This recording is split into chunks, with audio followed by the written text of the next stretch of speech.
मेरी माँ, सुनहरी गोटे में सज रही गई मेरी माँ।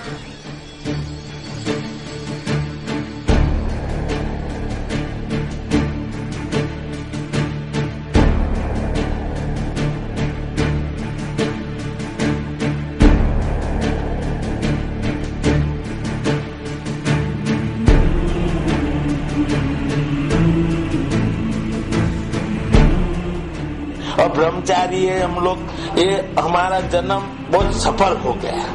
कोई पाप नहीं, लेडीज नहीं, जेंट्स नहीं, कोई पे बलात्कार करने का ये नहीं दिल में।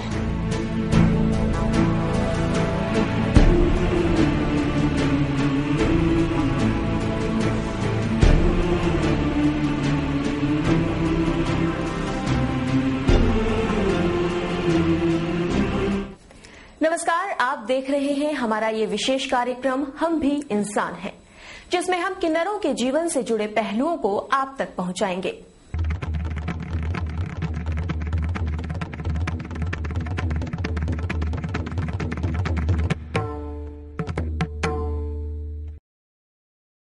किन्नरों की उत्पत्ति के संबंध में वैसे तो प्राचीन ग्रंथों में भी उल्लेख है, लेकिन चिकित्सा विज्ञान के अनुसार किन्नरों के रूप में शिशु का जन्म उसके माता पिता के शुक्राणुओं की वजह से होता है। किन्नर पुरानी मान्यताओं के अनुसार त्रेता युग में इनकी उत्पत्ति मानी गई है।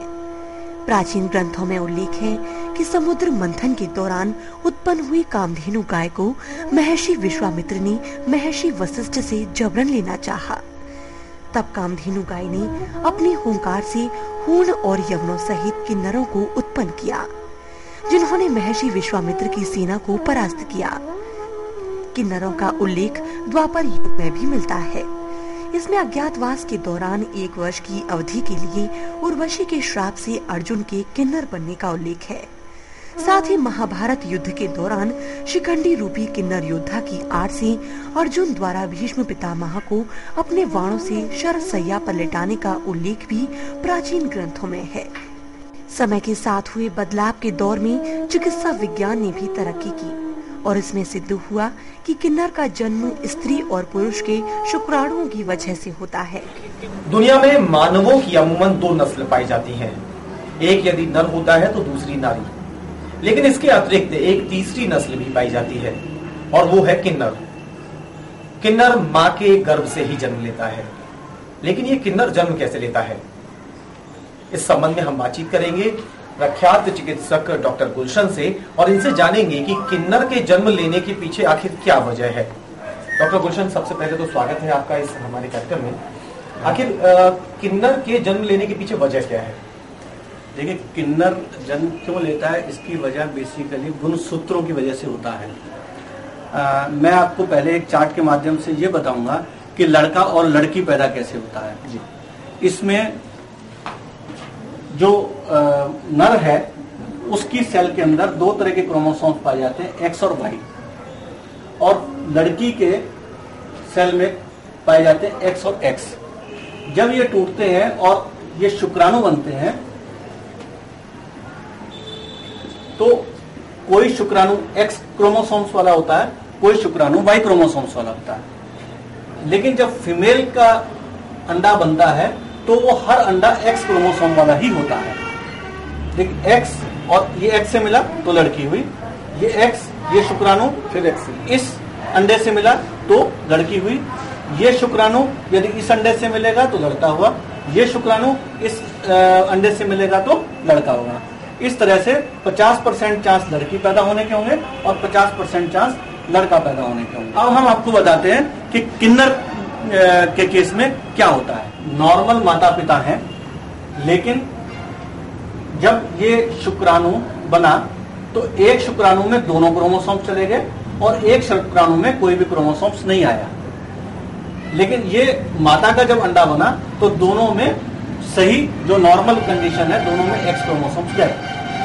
अब ये वाला शुक्राणु जिसमें दोनों एक्स वाई क्रोमोसोम्स हैं, जब इन दोनों में से किसी से भी मिलेगा तो जो प्रजाति पैदा होगी वो किन्नर जाति होगी। अभी हमने आपको बताया कि यदि पुरुष के शुक्राणु में एक ही शुक्राणु में XY चले जाते हैं तो तब किन्नर कैसे पैदा होता है। लेकिन कभी कभी महिला, जो नॉर्मल महिला है, उसके भी अंडाणु बनते समय अगर दोनों क्रोमोसोम्स XX एक में आ जाएं और एक अंडाणु शून्य हो जाए तो उस कंडीशन में भी किन्नर पैदा हो सकता है। इस प्रकार किन्नर के लिए पुरुष और महिला दोनों ही रेस्पॉन्सिबल हो सकते हैं। ये किन्नर जो पैदा होगा इसमें लड़कियों के गुण ज्यादा होंगे और लड़कों के गुण भी होंगे लेकिन कम होंगे। इस प्रकार रिजल्ट ये निकला कि यदि दोनों माता पिता नॉर्मल हैं तो यदि XY बनता है तो लड़का पैदा होगा, यदि XX क्रोमोसोम्स वाला सेल बनता है तो लड़की पैदा होगी, और यदि XXY बाय डिफॉल्ट पुरुष से या महिला से किसी से भी बनता है तो किन्नर पैदा होता है। शारीरिक अवस्था में किन्नरों में जो प्राइमरी सेक्सुअल कैरेक्टर हैं वो पूर्ण रूप से डेवलप नहीं होते हैं। सेकेंडरी सेक्सुअल कैरेक्टर लड़की के भी डेवलप होते हैं और लड़के के भी होते हैं। जैसे लड़के के सेकेंडरी सेक्सुअल कैरेक्टर जैसे मूंछ दाढ़ी आ जाना है ना, या मसल्स डेवलपमेंट। लेकिन लड़कियों के गुण भी होंगे जैसे फैटी हो जाना, वॉइस लड़की की भी हो सकती है, लड़के की भी हो सकती है। लेकिन जो प्राइमरी सेक्सुअल कैरेक्टर है जिससे वो संभोग वगैरह करते हैं या बच्चे पैदा करने वाला सिस्टम है वो उनमें पूर्ण रूप से डेवलप नहीं होता। किन्नर, नर और नारी के अतिरिक्त एक तीसरी नस्ल। किन्नर शब्द आते ही दिमाग में कौंध जाती है एक ऐसी तस्वीर जिसमें किसी भी मांगलिक समारोह में घराती और बारातियों के अलावा अपने अलमस्त अंदाज में गाते बजाते कुछ चेहरे नजर आते हैं। आमतौर पर अधिकांश लोग किन्नरों से इसी रूप में परिचित हैं, लेकिन किन्नरों के जीवन के कुछ और पहलू भी हैं। अपने इस कार्यक्रम में हम इन्हें सामने लाने का प्रयास करेंगे। मैंने जब इनसे पूछा कि बताओ तुम कौन हो, तो इनका जवाब था कि हम न तो वो हैं जो तुम हो और न ही वो जो तुम जैसी नहीं है। हमें ईश्वर ने जो शरीर दिया है, हमें ईश्वर ने जो काया बख्शी है, उसके हिसाब से हम तीसरी नस्ल वाले हैं। हम न नर हैं न नारी, हम किन्नर हैं। लेकिन हम इसके बावजूद हर हाल में खुश हैं, और हम न सिर्फ खुश हैं बल्कि दूसरों की खुशी की दुआ करते हैं, उनकी आबादी की कामना करते हैं। किन्नर न हिंदू में, न मुसलमान में, न नर न नारी है। इनके साथ हम जानेंगे इनके जीवन के बारे में, इनके दिन और रात के बारे में, इनकी रस्म और रिवाज के बारे में, इनके जीवन और मौत के बारे में।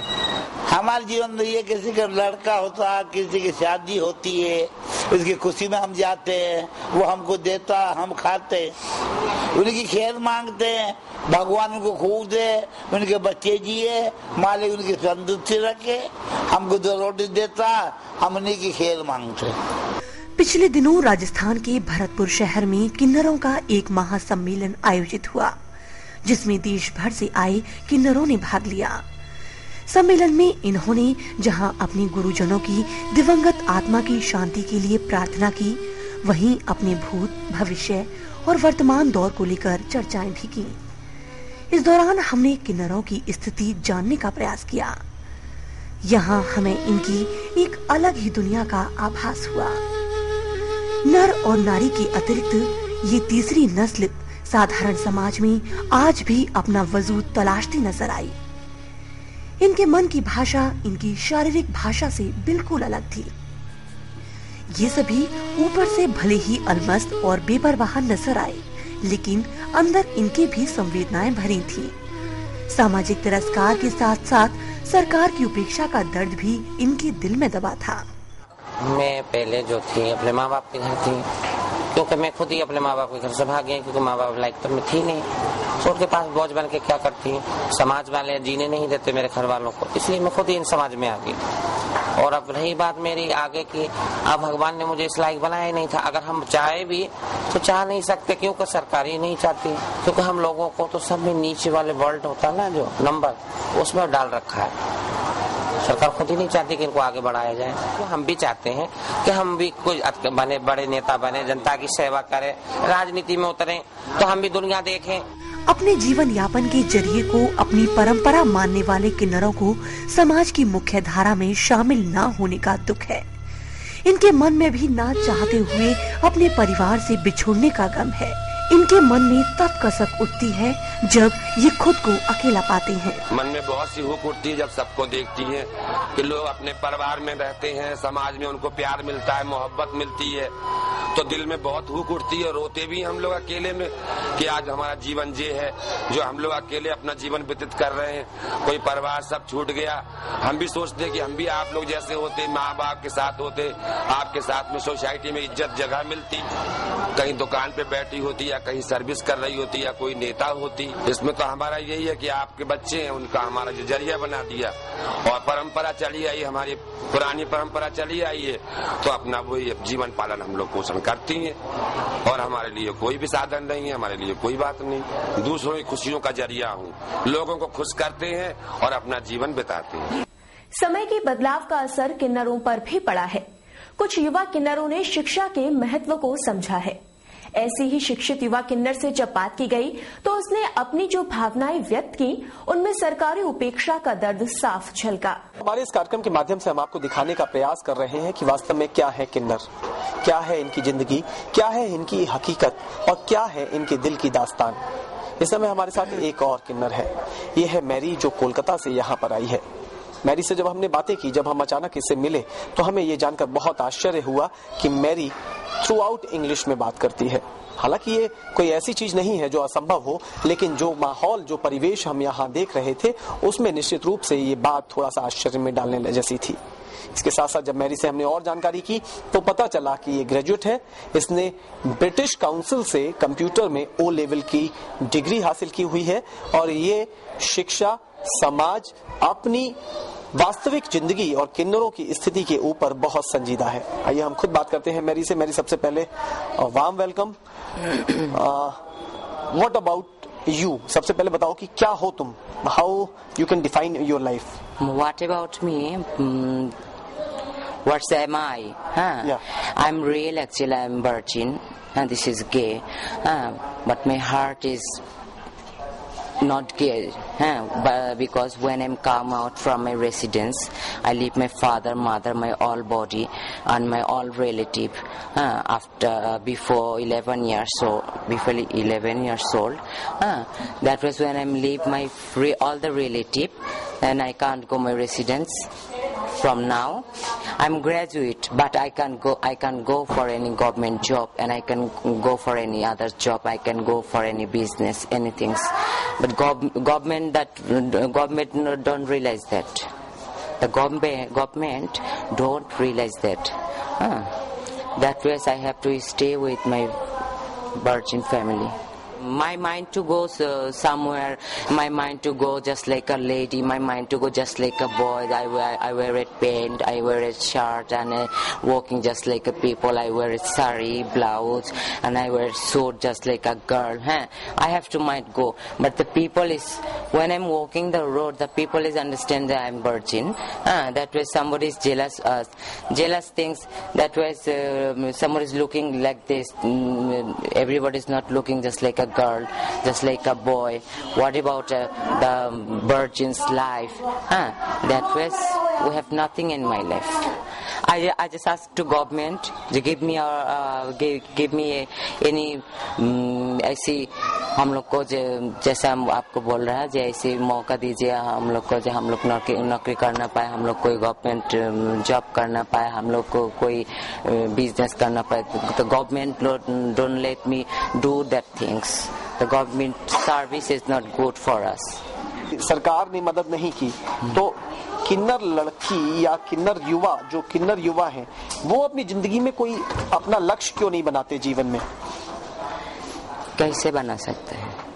अभी हम लोग को जितना किन्नर है ऑफ द वर्ल्ड ना, ऑफ इंडिया, हम लोग सबको एक होना चाहिए और एक जगह में रहना चाहिए। अच्छा, क्या चाहती हो तुम अपने जीवन में?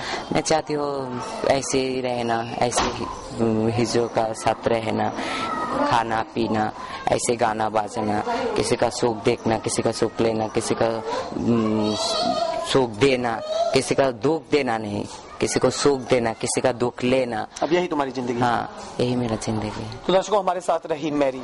इसके साथ भी कुछ मजबूरियां हैं, इसके दिल में भी कुछ अरमान है, इसकी आंखों में भी कुछ सपने हैं, लेकिन वो सभी सपने, वो सभी अरमान जब मजबूरियों के सामने आते हैं तो ध्वस्त होकर रह जाते हैं। जब इसने अपनी जिंदगी की शुरुआत किन्नर के रूप में कर ली है तो अब ये उसे वहीं तक समेटे हुए है। इत्तेफाक या सौभाग्य से कहें कि इसने जीवन में कहीं न कहीं जाकर शिक्षा हासिल कर ली है, लेकिन उसका भी कोई उपयोग ये नहीं कर पा रही है। इसके मन में ये कसक भी है कि सरकार इसकी ओर ध्यान नहीं देती। ऐसे में ये बहुत आवश्यक है कि अब न सिर्फ सरकार बल्कि सामाजिक संस्थाओं को, बल्कि हम और आपको भी इस तीसरी नस्ल यानी किन्नरों के लिए या फिर समाज के इस विशेष वर्ग के लिए कुछ न कुछ अवश्य सोचना होगा। न्यू न्यूज के लिए कैमरामैन प्रमोद कुमार के साथ अनूप शर्मा। समाज में बढ़ रहे अपराधों से किन्नर भी व्यथित हैं। महिलाओं के साथ होने वाली आपराधिक घटनाओं से क्षुब्ध एक किन्नर ने तो यहाँ तक कहा कि वर्तमान हालात में किन्नर होना ही भला है। हमने देश के अलग अलग क्षेत्रों से आए हुए किन्नरों से बातचीत की, उनके मन में झांकने की कोशिश की और उनसे उनकी दिल की बात जुबां पर लाने का प्रयास किया। आखिरकार बहुत से ऐसे विचार सामने आए जिससे लगा कि वास्तव में किन्नर क्या है और क्या है उनकी जिंदगी की हकीकत। इस बीच हमारे साथ एक और किन्नर साथी हैं। ये हैं गुजरात से आए हुए आशा बेन, और इनका पूरा नाम शायद ये खुद ही बताएंगी, बहुत बड़ा नाम है। सबसे पहले बताइए कि आपका नाम क्या है और कहाँ से आई हैं? हम बड़ौदा से आए, हमारा नाम आशा कुंवर कांता कुंवर है। अच्छा, देखिए दर्शकों, ये है हमारे साथ आशा कुंवर कांता कुंवर, भोजन बनाने में व्यस्त हैं। हाँ। क्या क्या बनाया है आपने अभी? हमने आज गुजराती खिचड़ी पकाई हमारी, हरी दाल की और चावल की, और टमाटर प्याज की चटनी और रोटी पकाई। पूरे मस्त अंदाज में अपने भारी भरकम शरीर के साथ और तमाम फुर्ती और चेहरे पे मुस्कुराहट के साथ गुजरात की ये किन्नर व्यस्त हैं भोजन बनाने में, जो खुद खाएंगी और अपने अन्य साथियों को खिलाएंगी। इन्होंने हमें भी ऑफर किया था कि आप भी खाइए, आपने कहा था? हाँ, कहा ना आपको, हम आपके संग खा लें? आपका दिया हुआ है, आप ही खाओगे तो क्या है उसमें बुरा। अच्छा, आप ये बताइए आशा बेन कि आप लोगों के रीति रिवाज क्या हैं, आपके आपस में संबंध क्या होते हैं? ऐसा है, हम जो किन्नर में आ गए, हमारे टोले में हिजड़ों में बचपन से, अब माँ बाप संसार सब छोड़ दिया हमने, माता पिता भाई बहन सबको त्याग दिया हमने। अभी समाज में आ गए तो हम लोग अंदर अंदर कोई बेटी बनाता है, कोई बहन बनाता है, कोई भाई बना लेता है, ऐसे आपस में जुड़ जाते एक दूसरे को और हमारी रिश्तेदारी बढ़ा लेते। अच्छा आशा बेन, इसके साथ साथ जो और तीज त्योहार हैं या और जो भी व्रत उपवास, हाँ, उसमें कैसा रहता है किन्नर? हम देखो, हमारे अलग अलग प्रांत के जो होते हैं वो रीति रिवाज अलग अलग होते। हमारे इधर है सावन है, ऐसा मौसम, वो दशहरा है, ऐसा मनाते। हमारे उधर है तो दिवाली मनाते हैं, जो सावन मास होता है, नवरात्रि दुर्गा पूजा होती है, गणेश चतुर्थी होती है, ये सब हम लोग मनाते हैं। हिंदू मुस्लिम दोनों सब हम सब मनाते हैं। हम सनातन धर्म है, हम यीशु को भी मानते हैं, अल्लाह को भी मानते हैं, भगवान को भी मानते हैं और इंसान को भी मानते हैं। मुसलमान मिला उसको सलाम वालेकुम कहा, हिंदू मिला उसको राम राम जय माता जी बोल दिया। बहुत अच्छा। लेना तो खुदा और भगवान का ही नाम है। अच्छा आशा बेन, ये बताइए कि जब कभी भी कोई नया मेहमान, हाँ, यानी कि कोई नया बच्चा आपके डेरे में या टोले में आता है, हाँ, तो फिर कैसा महसूस करते हैं आप लोग? अब वो तो ऐसा महसूस होता, थोड़ा दुख होता है कि चलो उनके माँ बाप को देख के हमको ऐसी तकलीफ होती है कि ये जो बच्चा होता है वहाँ, उसके जो हम आ गए, जो हमारे दिल में तकलीफ है। आज तुम हो, तुम्हारे माता पिता, तुम्हारे भाई बहन भावत सबके साथ तुम शादी में नाचते हो, शादी में जाते हो, एक दूसरों के साथ तुम खाना खाते हो, बारात में जाते हो, तो ऐसा हमारे थोड़े दिल में लगता है। जो हम भी हमारे माता पिता के वहाँ होते तो इसी तरह से हम भी जाते।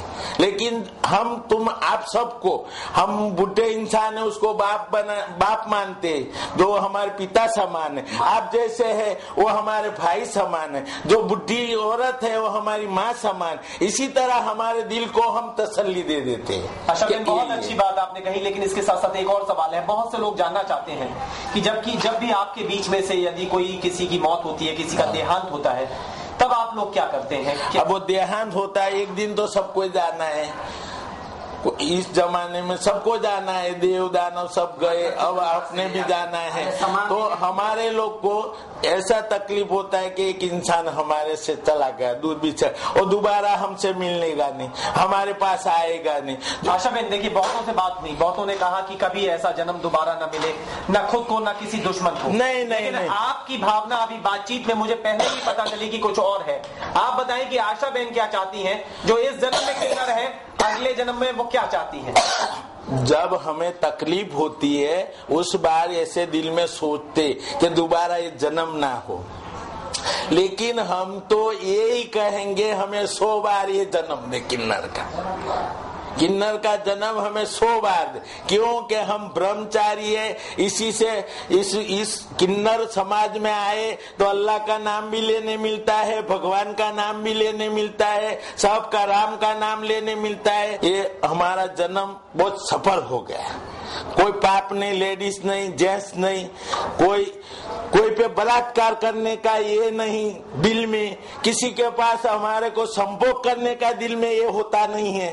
तो हम ये सोचते कि हमारा जन्म बहुत अच्छा है। दर्शकों, हमारे साथ रही आशा बेन जो गुजरात से आई हैं, और इनके विचार जानकर के आपने खुद ही अंदाजा लगा लिया होगा कि आखिर किन्नर क्या होता है। इन्होंने किन्नरों की रीति रिवाज, उनके रस्म के बारे में हमें बताया। इसके साथ ही इन्होंने लीक से कुछ हट करके, जहां बहुतों ने ये कहा कि न तो वो खुद अपने लिए और न ही अपने दुश्मन के लिए भी ये चाहते नहीं कि कभी दोबारा जन्म किन्नर का मिले, लेकिन आशा बेन वो रही जिन्होंने साफ शब्दों में कहा कि ये 100 जन्म भी यही चाहती हैं कि ये किन्नर के रूप में ही जन्म लें।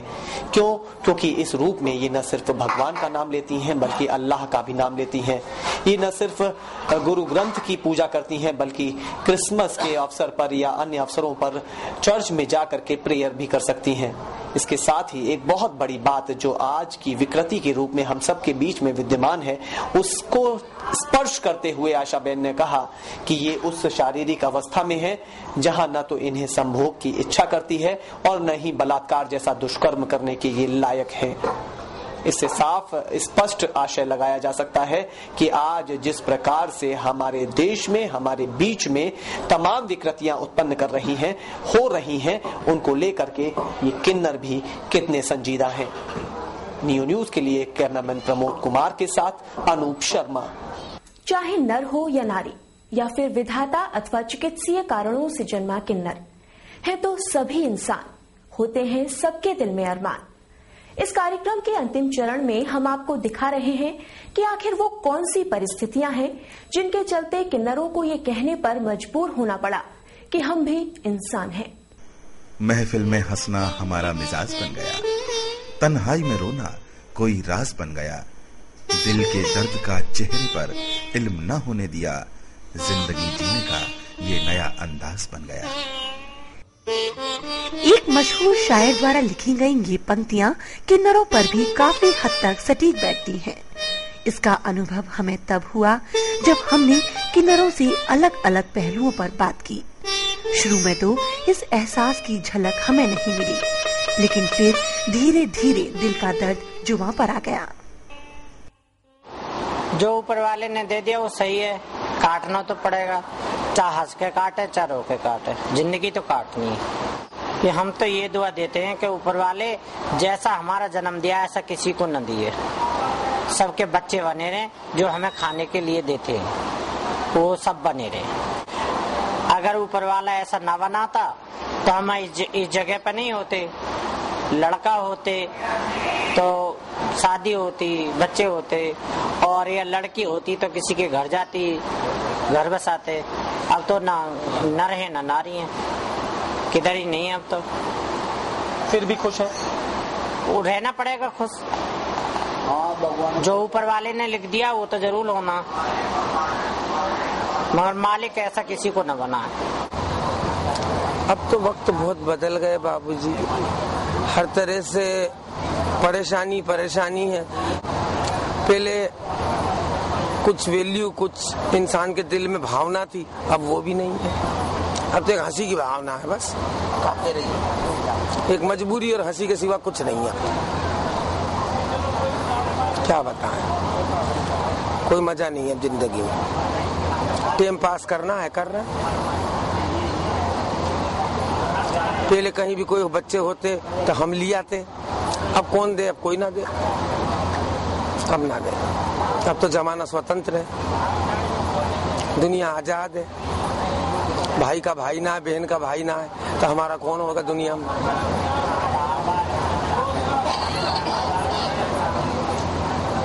बस बच्चे वाले जीते रहो, जो हमारा पेट भर दे। एक संबंध रिया, सब संबंध खत्म है अब दुनिया में। जितने जिए बेकार गए, और टाइम तो पास करना ही करना है, दुनिया में आए हैं। उपहास के सिवा कुछ नहीं है, सिर्फ दुनिया के लिए एक उपहास है। कोई कहता है कि पैसा सब कुछ है, तो किन्नरों पे पैसे की कमी है, आप लोगों का दिया सब कुछ है। मैं किस काम का, हमारे लिए वो पैसा भी काम का नहीं है, हमारे लिए मर जाएंगे चले जाएंगे, यहीं रखा रह जाएगा सब। उस पैसे से इज्जत मिलती है, सम्मान मिलता, कुछ नहीं मिलता। कहते हैं कि जीवन सतरंगी होता है, लेकिन यदि किन्नरों की जिंदगी की बात करें तो ये शायद अपने जीवन के रंगों की गिनती आज तक नहीं कर पाए हैं। इनके जीवन में कभी खुशी है तो कभी गम। खुशी यदि बेगानी है तो गम इनके अपने। इनके मन में जो दर्द है वो इनके महासम्मेलन में भी सामने आया। किन्नरों का ये मानना है कि सरकार की उपेक्षा के चलते ये समाज की मुख्य धारा में शामिल नहीं हो पाए हैं, और इस महासम्मेलन में इनकी ये मांग भी सामने आई कि सरकार अपनी नीतियों में कुछ इस प्रकार परिवर्तन करे जिससे कि ये समाज की मुख्य धारा में शामिल हो सके। लेकिन इस सबसे अलग जाकर के किन्नरों से आप जब भी मिलेंगे या जब भी इन्हें देखेंगे तो इनके चेहरे को हमेशा हंसता और मुस्कुराता ही पाएंगे, और शायद यही इनकी जीवंतता है जो इनके वजूद को कायम रखे हुए है। नियो न्यूज के लिए कैमरामैन प्रमोद कुमार के साथ अनूप शर्मा।